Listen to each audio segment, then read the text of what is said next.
My latest short film from our hands is now available here on my YouTube channel right now, so please go and check it out. It's a dystopian little story that perhaps you might enjoy.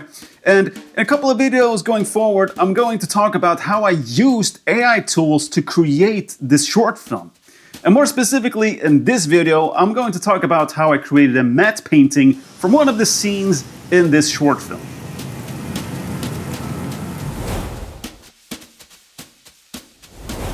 Okay, so I'm going to spoil this short film, so please go and check it out before you continue watching this breakdown.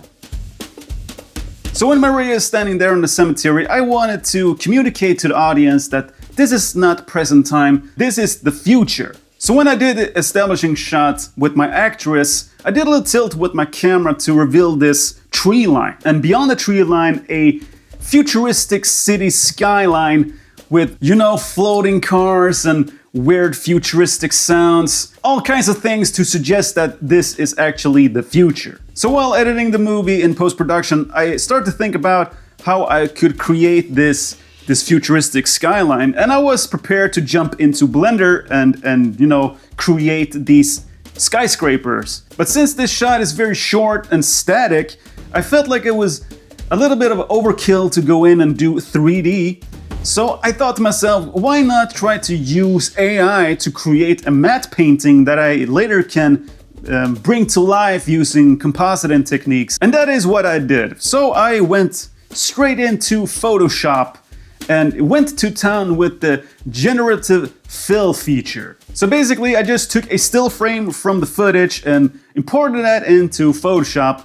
And with a rectangular marker tool, I just pushed generative fill and did a simple prompt and wrote a futuristic city skyline. And just like that, you get a couple of suggestions based on your prompts that you can scroll through. So here I just picked the one that I liked the best, but there were some parts of the image that I didn't really like. So what I did here was to just go in and mark the part that I didn't like and just refine the prompt in this area. So for example, in this part here, I can just mark this skyscraper and do another prompt like futuristic skyscraper. And now I get a couple of new suggestions just for that area that I can scroll through and just select the one that I liked the best. And that is basically what I did. I just went around and just tried to refine all of these parts in this shot. So now I took this matte painting back into Fusion and I tracked that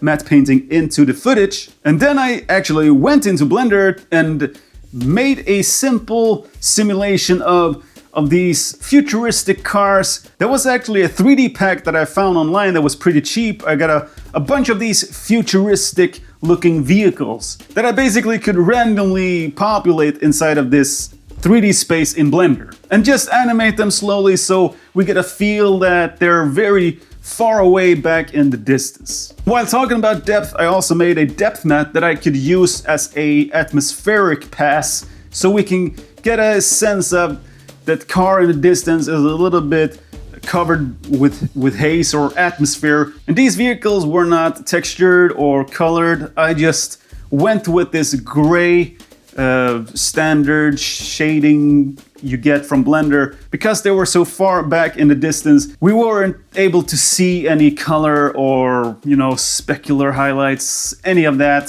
So the last part I did in this compositing was to just throw in a bunch of smoke and haze assets so I could, behind the tree line, get some kind of more rainy, atmospheric feel rising in front of these skyscrapers. And you know, when you add a bunch of grain and halation, you can really sell the effect. And also this shot is very short, so you don't have the time to pay attention to all of these details in these AI generated matte painting that looks a little bit funky.